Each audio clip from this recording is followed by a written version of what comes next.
Welcome back to Hannity. So after killing Usama Bin Laden at his compound back in 2011, Navy SEALs discovered a trove of documents, files, and computer hard drives that gave valuable insight into al-Qaeda's operations and into the mind of the terror group's leader. Now, just over 100 of those documents were made public back in March, but the CIA recently announced that it will not release something very shocking that the Navy SEALs reportedly seized. That's Bin Laden's massive stash of pornography. Earlier, I sat down with the president of the American Islamic Forum for Democracy, Dr. Jasser, and from the Weekly Standard, Stephen Hayes. Here's what they said. Why wouldn't they release that, Zudi? And what would the reaction be, if any, in the Muslim world and radical Muslim world? Well, for me to try to figure out what they're doing is trying to rationalize why they even wanted to give him an Islamic burial. Remember, they did that. So I think what they're trying to say is that somehow they don't want blowback, either that somehow his image has been tarnished, so it'll create more radical terror acts, or rather they Oh, so you're saying they're afraid. You're saying that the government, that Obama is afraid to release it, just like he was afraid to release the pictures of Bin Laden when he was killed. It's either that or the stuff is just so perverse, so severely sick and deviant that it includes child pornography and other things. But even that, we're seeing beheadings, we're seeing other videos that haven't been filtered. So, at least release some of it. Would radical Islamists view this negatively if he was, say, watching Western pornography? Well, radical Islamists think they can do whatever they want to women. They objectify them. They really, I think the blowback would be minimal, because we see Imam al-Awlaki was doing prostitution. There were many others that ultimately, they just push it aside.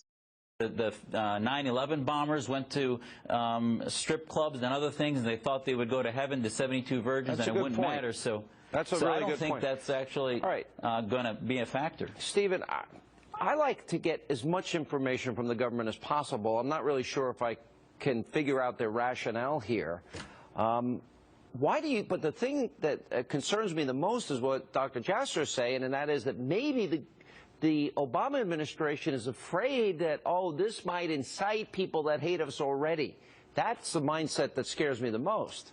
Well, it's not at all an implausible suggestion. We've seen that from the Obama administration before. And I guess I agree with Dr. Jasser on the potential impact of releasing this. I think it would likely be minimal. I mean, in addition to the points that you both made, the fact remains it would come from the U.S. government. So I think the radical jihadists would not be likely to believe that it was real or true anyway.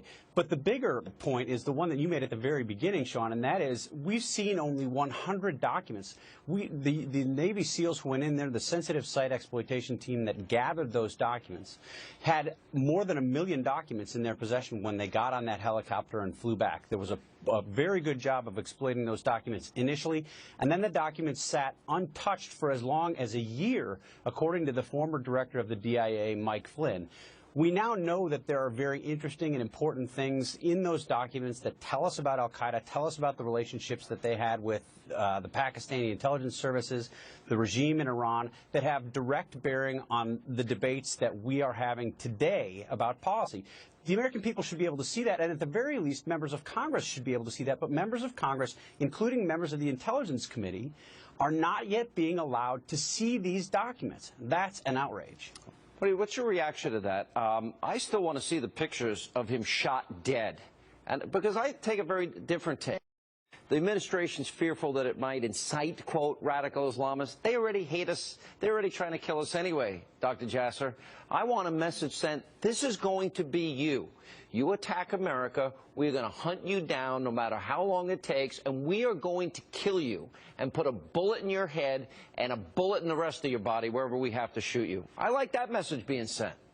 Absolutely. And if we want to get moderate Muslims to act and begin to be enraged about ISIS and their slavery against women, all the things they're doing to grow Islamo-patriotism, we have to release this information. What the Obama administration wants to do is sanitize this, push it aside like it's just a crime problem. There was nothing to see. Move along. We got Bin Laden. The war's done. So bottom line is they're trying to prevent the reaction that would actually allow moderate Muslims to take back many of these things that we're talking about and be more enraged that that our Islam is being hijacked by a bunch of misogynist, barbarian, sick deviants, and also secrets that would realize that this is all interconnected the way Stephen just talked about, in a way that shows that we have a big war in our hands.